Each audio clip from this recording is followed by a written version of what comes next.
10월 31일 월요일 마지막 헌혈. 호주에 사는 한 고령의 노인이 병원을 찾아 헌혈을 했습니다. 헌혈을 마친 노인이 병원을 나서자 무수히 많은 사람들이 꽃다발을 들고 기다리고 있었습니다. 사람들은 노인을 향해 열렬한 환호와 박수를 보내며 살려줘서 고맙습니다 라고 인사를 했습니다. 축하의 주인공인 해리스는 60년 전 우연히 수술을 받다가 자신에게 RH병을 치료할 수 있는 항체가 있다는 사실을 알게 됐습니다. 의사들은 희귀 항체를 가진 해리슨에게 놀라움을 금치 못했습니다. RH병은 산모의 혈액이 태아를 공격하는 희귀병인데 해리슨의 피로 이 병을 고칠 백신을 만들 수 있었습니다.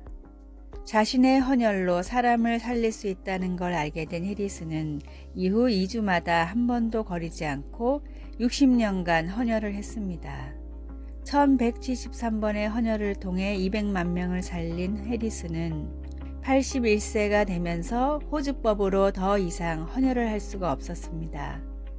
그래서 마지막 헌혈을 하던 날에 그동안 해리슨에게 도움을 받은 많은 부모와 자녀들이 병원으로 찾아와 감사를 표현한 것이었습니다. 한 사람의 삶이 수백만 명에게 생명을 선물로 줬듯이 예수님의 보혈로 모든 사람들이 구원받을 수 있습니다.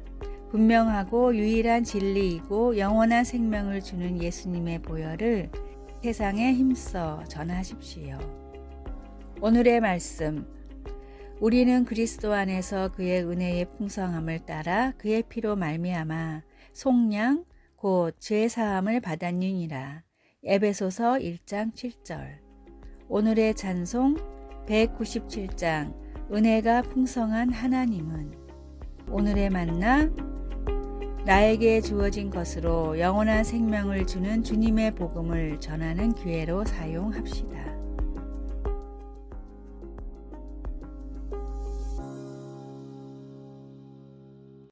11월 1일 화요일. 다 알아요. 5살짜리 아이는 모든 걸 다 안다고 주장하며 우리에게 웃음을 줍니다. 아이들은 뭐든지 안다고 때로 그럴 수 있지만 조금 더 나이를 먹은 우리는 그렇지 않다는 걸 압니다. 그리고 우리는 흔히 답보다는 질문거리를 더 많이 가지고 있습니다. 우리는 비록 모든 것을 다 알지 못해도 모든 것을 아시는 하나님을 우리가 알고 있다는 것을 종종 잊어버린 채 인생의 왜, 언제, 어떻게에 대해 궁금해합니다. 시편 139편 1절과 3절은 모든 것을 아시는 우리 하나님께서 우리를 얼마나 종합적으로 친밀하게 이해하고 계신지에 대해서 말합니다. 다윗은 여호와여 주께서 나를 살펴보셨으므로 나를 아시나이다. 나의 모든 길과 내가 눕는 것을 살펴보셨으므로 나의 모든 행위를 익히 아시오니 라고 말합니다. 우리를 완벽하게 사랑하시고 오늘 우리가 맞닥뜨릴 문제를 모두 알고 계시며 인생의 모든 상황에서 우리를 돕는 최선의 방법을 아시는 하나님을 우리가 알고 있다는 사실이 얼마나 유한이 되는지 모릅니다. 우리의 지식에는 언제나 한계가 있지만 하나님을 아는 지식이 가장 중요합니다. 우리에게는 하나님을 아는 지식이 가장 중요합니다. 하나님은 가장 신뢰할 수 있는 분이기 때문입니다. 말씀. 나의 모든 길과 내가 눕는 것을 살펴보셨으므로 나의 모든 행위를 익히 아시오니. 시편 139편 3절. 찬송 407장 구주와 함께 나 죽었으니. 기도. 저에 대한 모든 것을 또 제게 필요한 모든 것을 아시는 주님 감사합니다. 아멘.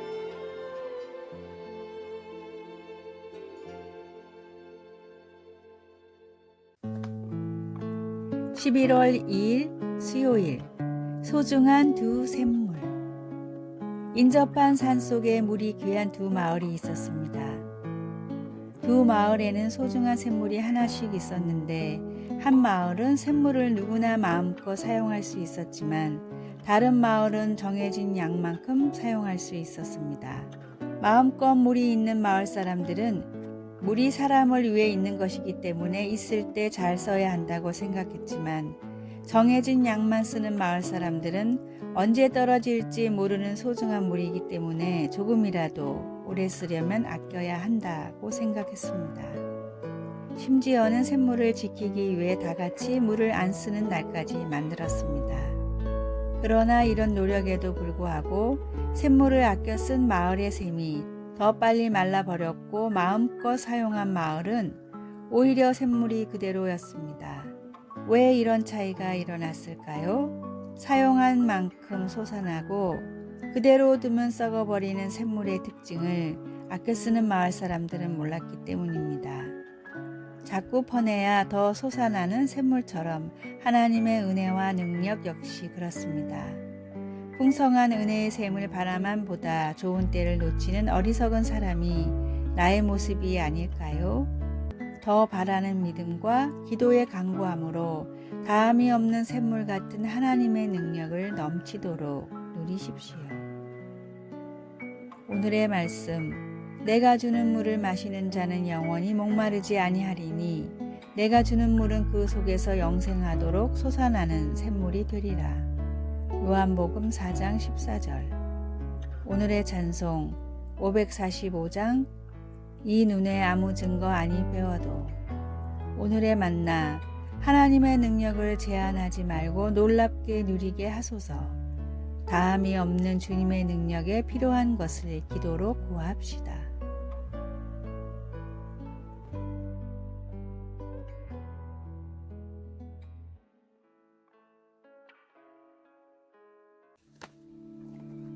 (11월 3일) 목요일, 멍게의 운명이 아닌 성장으로. 멍게는 특이한 생명체입니다. 바위와 조개 껍질에 붙어있는 멍게는 마치 부드러운 플라스틱 장난감처럼 보이기도 합니다. 멍게는 활발했던 어릴 때와는 달리 흐르는 물에서 영양분을 섭취하면서 수동적인 생활을 합니다. 멍게는 먹이를 찾고 자신을 보호하는 기능을 하는 원시적인 척수와 두뇌를 갖춘 올챙이 같은 모습으로 삶을 시작합니다. 어렸을 때는 바다를 탐색하며 시간을 보내지만 성체에 이르면 변화가 일어나 바위에 달라붙어서 탐색과 성장을 멈추어 버립니다. 그리고 자신의 뇌를 먹어치우는 섬뜩한 반전을 보여줍니다. 척추도 없이 생각도 없이 수동적으로 물결에 따라 사는 멍게. 베드로 사도는 우리에게 그런 멍게의 운명을 쫓지 말라고 권면합니다. 우리는 성장하도록 부르심을 받았고 그것은 곧 하나님의 성품에 참여하는 것을 의미합니다.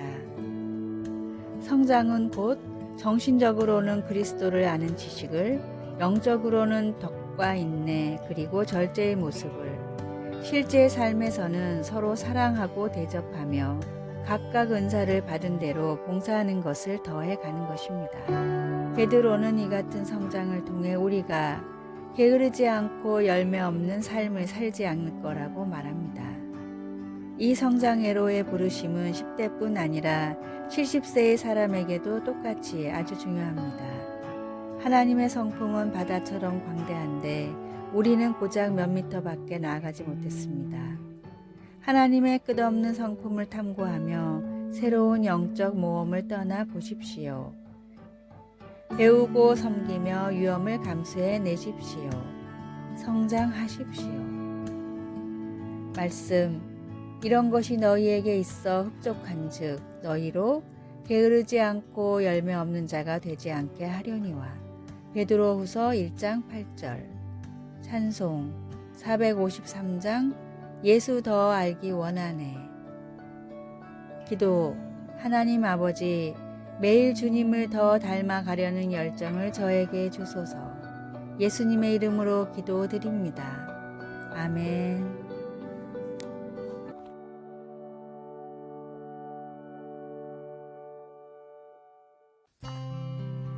11월 4일 금요일, 대나무 주사위의 메시지. 조선시대 선비들에게는 의기라는 중국 문화가 유행했습니다. 물컵처럼 생겼지만 정작 물을 부으면 쏟아져 버려 마실 수 없는 쓸모없는 컵인데 이 컵 주변에 청빈, 안분과 같은 분자의 교훈을 적어 부와 명예 같은 것들은 컵으로 빠져나가는 물과 같이 쓸모없는 것이며 정말 중요한 것을 잊지 말라는 일종의 교육용 도구였습니다. 의기 중 가장 유명한 것은 7개의 면이 있는 대나무 주사위였는데 각각의 면에는 다음의 교훈이 새겨져 있었습니다. 첫 번째, 매일 3번 감사의 말을 하라. 두 번째, 홧김에 나오는 말을 3번 참아라. 세 번째, 남을 3번 칭찬하라. 네 번째, 내 잘못을 3번 인정하라. 다섯 번째, 실수해도 3번만 꾸짖지 마라. 여섯 번째, 남이 잘못해도 3번만 탓하지 마라. 일곱 번째, 남의 흠을 3번만 헐뜯지 마라. 몸에 익히고 필요한 교훈은 가까이 두고 지켜야 합니다. 내 삶에 풍겨나는 그리스도의 향기를 위해 내 발의 등이고 내 마음에 비친 하나님의 말씀을 시시때때로 접하고 암송합시다. 오늘의 말씀, 주의 말씀대로 나를 붙들어 살게 하시고 내 소망이 부끄럽지 않게 하소서. 시편 119편 116절. 오늘의 찬송 201장 참 사람 되신 말씀. 오늘의 만나, 주님의 말씀을 내 삶에 더 가까이 두게 하소서. 가장 자주 쓰는 스마트폰을 볼 때마다 말씀을 한 구절씩 묵상합시다.